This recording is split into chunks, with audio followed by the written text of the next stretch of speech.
What's up, sports bettors? We have college basketball and college football tomorrow, and you can see lines are on the move. Army versus Manhattan in college basketball, moving from minus 143 to minus 154 on Fox Bet. So there's tons of games, and again, as a sharp bettor, we're always following the line movements, following the market, looking for value, right? I say this all the time, but you don't need a bet on every game. You don't need a bet on every game. You don't need a million bets a day, right? All of these sports books have, tens of thousands, even possibly hundreds of thousands of odds on their platform at any given time. If you just look at one NFL game on Caesars, all of these alternate spreads, all these player props, so many things you can bet. You don't need to bet on every game. Out of the millions of odds across sports books, you're just looking for those few rare betting opportunities where you can actually get an edge. So what OddsJam does is we have a bunch of different, tools to kind of parse the data and show you line discrepancies, show you where value is, right? There's no BS. So the first play here is UC Davis versus Milwaukee. This is an arbitrage bet. So we're on the arbitrage betting tool. And if you're new to arbitrage, it's a very weird word, and it occurs in inefficient markets.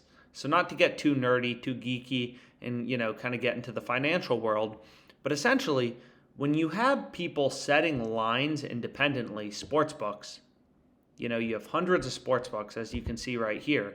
All of these sports books, they set lines independently, right? So when their odds get so out of whack with each other, for whatever reason, line movements, sharp action comes in on one book and they move their line massively, you can bet on two sports books on equal and opposite outcomes and make a risk-free profit. So here, we can see in the UC Davis versus Milwaukee, you can bet, this is called an arbitrage calculator, right? This little calculator button, arbitrage calculator. So let's say you had Pinnacle and you had Caesars and you had $500 in your Caesars sportsbook account. What this calculator is going to tell you is put $500 on the under at minus 110 on Caesars, put $450 on the over at plus 112 on Pinnacle, and you'll make a risk-free 429. So it's just risk-free money, right, in sports betting. And I know it sounds a little too good to be true. Totally, I get it. I remember the first time I heard about it, I was like, this sounds like BS. But it's not that common, right? Out of all of the millions of odds across sports books, you can see here, there's only 8 or 10 arbitrage bets. Sometimes there's more, depends on the time of year, how many sports are going on, how much line movement there is, stuff like that. But it's not like there's a million arbitrage bets available. You really have to work for it. It's like day trading sports. You're a sports day trader. And you can make a lot of money doing it, and it's powerful, right? Like here, for example, in Coastal Carolina versus James Madison, you can get a 1.5% risk-free return in a day. So if you could earn 1.5% risk-free every single day, that's 45% a month. You can grow your bankroll if you're willing to hustle and make money. But also, arbitrage, because you can make risk-free money betting on equal and opposite outcomes, it means one bet by definition has to be profitable. So for example, for this UC Davis versus Milwaukee game, I ended up clicking into the event, right, to check out the odds in the entire market. So we know either this plus 112 is profitable or this minus 110, right? You can't be able to bet the over and the under on two different sports books and make risk-free money if one sports book isn't screwing up big enough that the play is mathematically profitable, which is called positive EV. So what you'll notice if we click into this game is dang, Caesars is setting the over-under at 143. Every other sportsbook is setting the over-under at 141 or 140 half. So Caesars is 2 points off, 2.5 points off from the rest of the market, right? And this is why this is called line shopping. So you can browse odds for any sport. It's completely free on OddsJam. Any sport, any game, right? Any market, not just total points. There's tons of different things you can bet. You can browse for free. And essentially it's just like, you know, people are always like, yo, I'm on the under. It's like, okay, if you're on the under 143 and there's 142 points in the game, you win. If you're on the under 141, you lose. So this value matters, right? These 2 points, you can tell Caesars is screwing up big time. Pinnacle is the only sportsbook offering these alternate spreads, right? They offer lines on, as you can see, over 139, 39.5. They offer lines on all these, which is why it's on the arbitrage page. They're the sharpest bookmaker in the world, the most efficient bookmaker. So typically, whenever you get an arbitrage bet to Pinnacle, you just want to bet the opposite side. That's the profitable bet, right? And clearly, looking at the odds, Caesars is freaking crazy. They're way off from the market. So I ended up hitting it. And again, like, a lot of people are like, oh, 141 versus 143, why does it matter? And I say this all the time, but like, you don't win every bet as a sharp bettor. But when you're betting at minus 110 juice, you only need to win 52.4% of your plays to break even.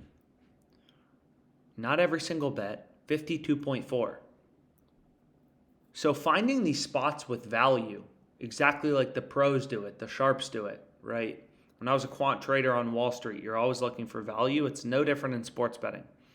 Do I care about this frickin' random game? No. Why am I betting on it? Because the value's there, right? So when you pick up 2 points in value, you increase your win probability enough to beat the vig, beat the juice, and you can see my plays right here. And again, I say this all the time, but like, I ride with you guys on all these plays, wins and losses. As someone who understands sports betting markets, has done it very seriously. Like, my goal, literally, by starting OddsJam, also producing this content, is just to like help people better understand sports betting, variance, right? So you can see wins and losses here, losing streaks, winning streaks. Just because your bets have an edge, they're not locks. Locks is not a word you should use. You should take it out of your vocabulary, right? So anyways, I think it's useful if you sync your sportsbooks with OddsJam. It'll automatically pull your bets from sportsbook accounts, show you your profit and loss. It's a little annoying because it doesn't work for DraftKings and some of the main sportsbooks, but still, it works for some of them. And it's useful to see like the rewards that add up over time, right? So another example is this play. I took Michigan State minus 1.5 on the first half point spread. So this bet I hit for 250, and it's a positive EV bet, right? So this is just from the positive expected value betting tool. So this line, the first few lines ended up moving on me. This one did. It moved to minus 146. I say this all the time, but as a sharp bettor, you're a day trader. You got to move quick. Quick, right? So here, this one didn't move. And you can see one sportsbook has it favored, right? WinBet, Sports Illustrated, Pinnacle, and Bet Online, they all have Michigan State minus 1.5 first half point spread favored. We're getting plus 100 on FanDuel. Do I want to bet on the first half point spread?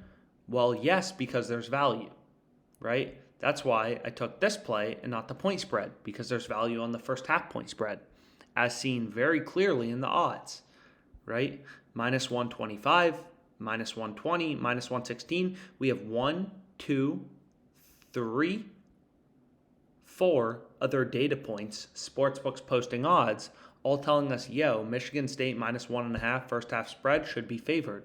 We're getting it plus 100. That's an absolute no-brainer. Absolute no-brainer. I ended up locking it in again for $250. I'm tracking my profit and loss, kind of in this sheet. And you can see we're at 53 profit so far, 53K. And if you're curious, okay, Pinnacle has the under minus 139. They have the over plus 112. What you can do is you can go to a no-vig odds calculator and be like, yo, Pinnacle has the under at minus 139, the under 143 in UC Davis, Milwaukee. They have the over at plus 112. So when you remove the vig, remove the juice, right? That's how sportsbooks make money. It's pretty simple. Sportsbooks, they make money from the vig or the juice. So you remove the vig, the juice, to figure out what the true odds are. What is the sportsbook's model implying? So long story short, according to Pinnacle, this under 143 should be hitting 55.22% of the time, right? Which beats that 52.38% we talked about earlier. But then if we go here to this expected value calculator and we're like, yo, we're betting $100 at minus 100 odds, minus 110 odds, and we're staking, 55, and we're winning this bet 55.22% of the time, according to Pinnacle, the sharpest sportsbook in the world, your EV percentage is 5.96%, or 5.42%. So let's change this to 5.42, 65.20 in total profit margin on these bets. So then, because we're staking 1,500, 81.30 in EV. Is that right? No, we're staking 1,100. So 59.62 in EV, which is exactly what you see here, right? So anyways, hopefully you found this video helpful. Sports betting math, strategy, too early college basketball plays I locked in. Let's make money.